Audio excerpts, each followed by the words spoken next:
एक बार शैतान ने हमारे नबी हजरत मोहम्मद सल्लल्लाहु अलैहि वसल्लम से मुलाकात की थी। शैतान और हमारे नबी के बीच क्या बात हुई, आइए जानते हैं इस वीडियो में। एक बार हुजूर सल्लल्लाहु अलैहि वसल्लम मस्जिद से बाहर आए तो वहां शैतान खड़ा हुआ था। आप सल्लल्लाहु अलैहि वसल्लम ने फरमाया, ए इब्लीस, ऐसी क्या चीज है जो तुझे मस्जिद तक खींच लाई है? तो इब्लीस ने कहा, मुझे अल्लाह ताला ने आपकी खिदमत में हाजिर होने का हुक्म दिया है। तो आपने फरमाया, अल्लाह रब्बुल इज्जत ने तुझे मेरी खिदमत में हाजिर होने का हुक्म क्यों दिया है? तो शैतान ने कहा, अल्लाह ने मुझे इसलिए भेजा है कि आप मुंह से कुछ पूछे।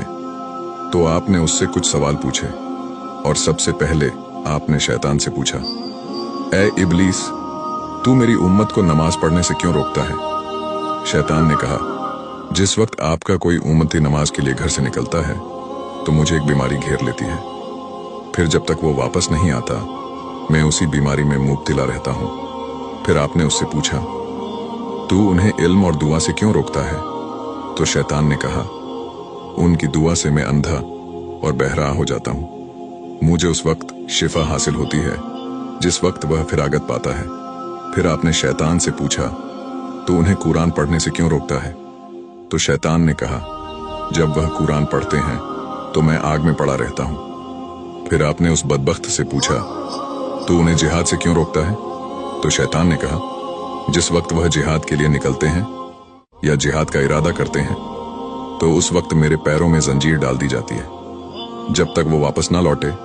इसी तरह जब वह हज के लिए जाते हैं तो उनकी वापसी तक मेरे पैरों में फंदा और पैरों में जंजीर डाली जाती है।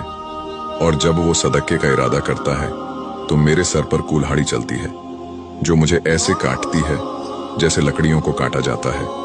दोस्तों, शैतान हमारा खुला दुश्मन है।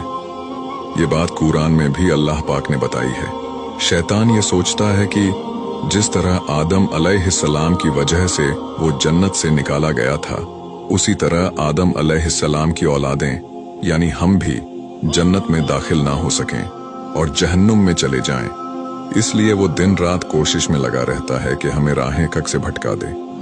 अगर हमें शैतान के फितन से बचना है तो हमें हमारे नबी के तरीके से जिंदगी गुजारनी होगी और अल्लाह के हुक्म की तामील करनी होगी। जो कुछ भी मुश्किल नहीं है तो ज्यादा से ज्यादा यह कोशिश करो कि हमारी जिंदगी नबी के तरीके और अल्लाह के अहकाम को पूरी करते हुए गुजरे और शैतान कभी अपनी चाल में कामयाब ना हो सके। अल्लाह हमें शैतान की चालों और उसके धोखे से महफूज रखे। आमीन।